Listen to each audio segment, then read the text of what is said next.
अध्याय 6 के दूसरे पीडीएफ में हम देखते हैं सत्य असत्य। तो गाय को ऋतुमयी होने पर सांड से 3 घंटे के अंदर मिलाना चाहिए, असत्य। भैंस का मतकाल हीट पीरियड 1 घंटे का होता है, असत्य। नर पशु के शुक्राणु जीवित अंडाणु में प्रवेश करना निषेचन करना, सत्य।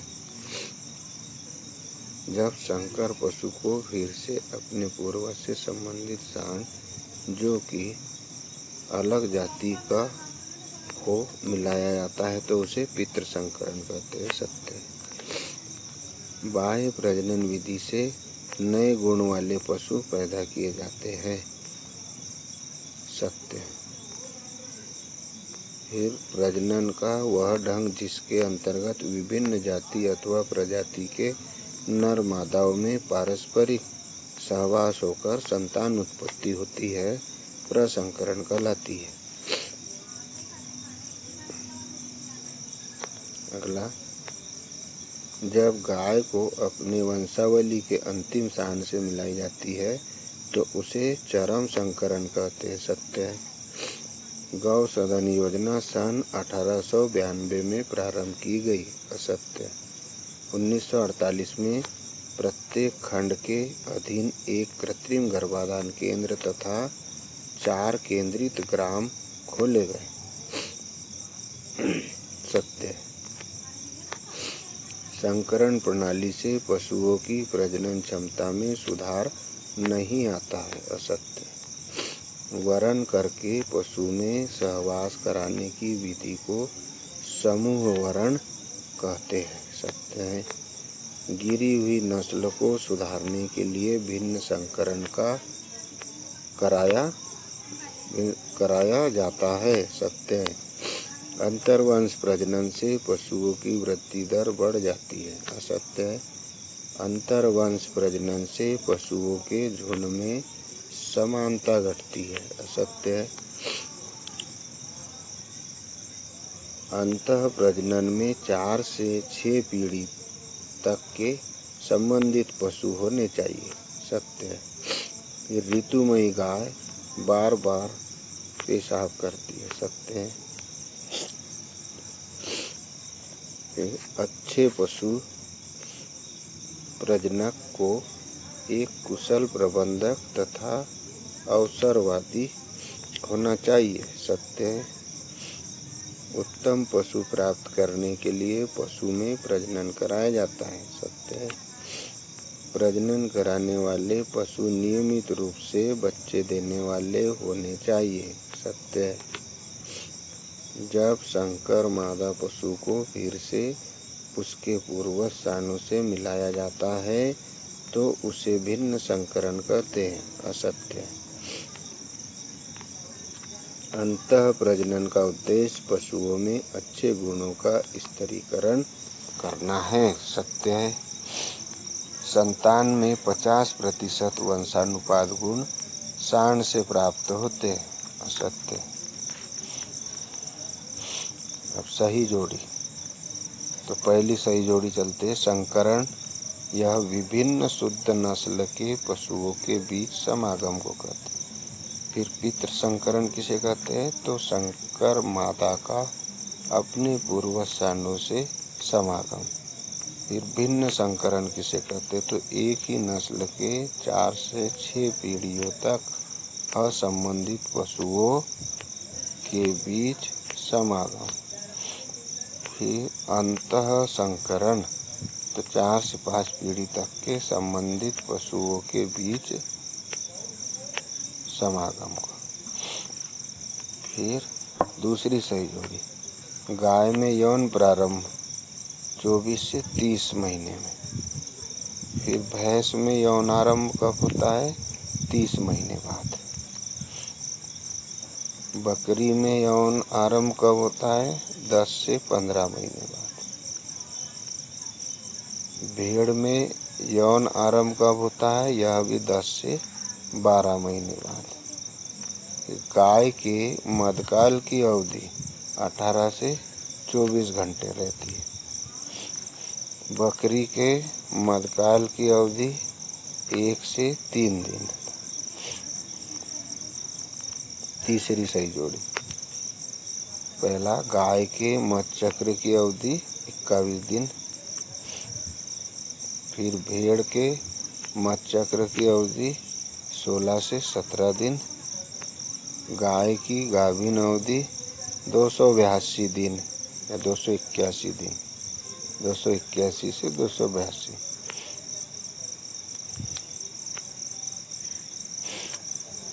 भैंस की गाभिन अवधि 310 दिन, बकरी की गाभिन अवधि 151 दिन, फिर भेड़ की मध्यकाल की अवधि होती है 1 से 2 दिन। अति लघुत्तरीय प्रश्न, तो पशु प्रजनन के उद्देश्य पर प्रकाश डालिए। क्यों पशु प्रजनन कराया जाता है, क्या उद्देश्य है इसका? तो पशु प्रजनन का उद्देश्य उनमें नस्ल सुधार लाकर वांछित लाभ प्राप्त करना है। उनमें नस्ल सुधार लाकर वांछित लाभ प्राप्त करना। पशु प्रजनन के उद्देश्य को हम निम्नलिखित बिंदुओं के आलोक में अध्ययन करते हैं। पहला, उत्तम पशु निर्माण करने के लिए, तो दूध, मांस, ऊन एवं अन्य उत्पादों की दृष्टि से सर्वाधिक लाभप्रद पशु का निर्माण पशु प्रजनन विधियों को अपनाकर किया जा सकता है। काय के लिए? दूध, मांस और ऊन का अधिक से अधिक उत्पाद, अच्छी क्वालिटी वाला। दूसरा, पशु समूह की उन्नति, तो प्रजनन विधियों का प्रयोग कर पशु समूहों की नस्ल में सुधार किया जा सकता है। अनुपयोगी पशुओं को प्रजनन प्रक्रिया से अलग रखकर, हम देखते हैं ना भारत में जो पशुओं की समस्या है, तो अनुपयोगी पशु ज़्यादा मात्रा में पाले जाते हैं। तो अनुपयोगी ऐसे पशुओं को प्रजनन प्रक्रिया से अलग रखकर तथा उपयोगी पशुओं को प्रजनन प्रक्रिया से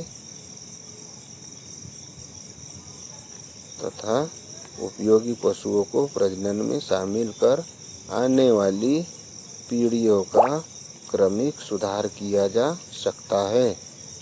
यहाँ पर हम देख रहे हैं कि यह डबल लिखा गया है। कहाँ से डबल लिखाया है? अनुपयोगी पशुओं को प्रजनन प्रक्रिया से अलग रखकर तथा उपयोगी तथा यहाँ से काट देंगे हम इसे,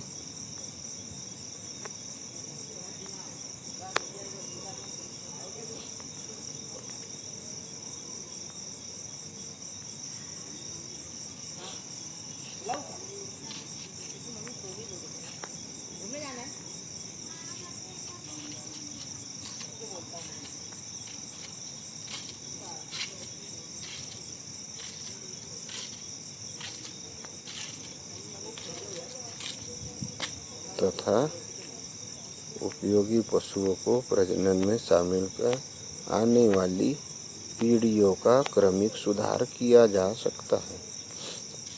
तीसरा, नियमित प्रजनन, तो प्रजनन की नवीन तकनीकों की सहायता से पशुओं को शीघ्र प्रजननशील बनाया जा सकता है तथा नियमित रूप से बछड़े देने एवं दूध देने को सुनिश्चित किया जा सकता है। इससे बछड़े देने में अनावश्यक विलंब एवं आर्थिक हानि से बचा जा सकता है। अगला आता है चौथा, बांझ पर दूर करना,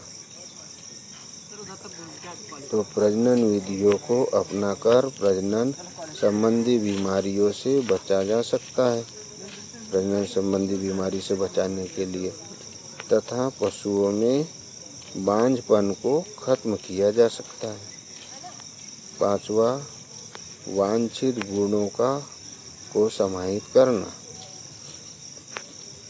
तो संकरण की विभिन्न प्रजनन विधियों को अपनाकर एक ही नस्ल में कई वांछित गुणों को समाहित किया जा सकता है।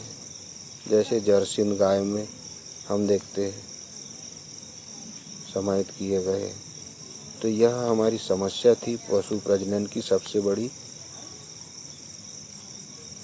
कि नस्ल में सुधार करने के लिए अति आवश्यक है। तो उसमें एक तो उत्तम पशु निर्माण, दूसरा पशु समूह की उन्नति करना, तीसरा नियमित प्रजनन कराना, चौथा बांझपन दूर करना और पांचवा है वांछित गुणों को समाहित करना। फिर आते हैं अगले प्रश्न पर। ऋतुमयी गाय के 4 प्रमुख लक्षण लिखिए। तो ऋतुमयी गाय के 4 प्रमुख लक्षणों में नंबर 1, गाय बेचैन होकर रमाने लगती है तथा दूसरे पशुओं के शरीर पर चढ़ने का प्रयास करती है। दूसरा, भगोस्त में सूजन आ जाती है। तीसरा, भक से श्लेष्मक पदार्थ का स्राव आने लगता है। चौथा, भूख घट जाती है तथा दूध भी कम देती है। ऐसे लक्षण जब भी देखे हम तो समझना है गाय ऋतुमयी हो गई है। इसे 18 से 24 घंटे के बीच में हमें सांड से सहवास कराना होता है। फिर उसके बाद 21 दिनों के बाद में ही समय आएगा। इसलिए पशुपालक को सचेत सतर्क रहना होता है। सही समय पर पशु की प्रजनन संबंधी समस्या को हल करना होता है।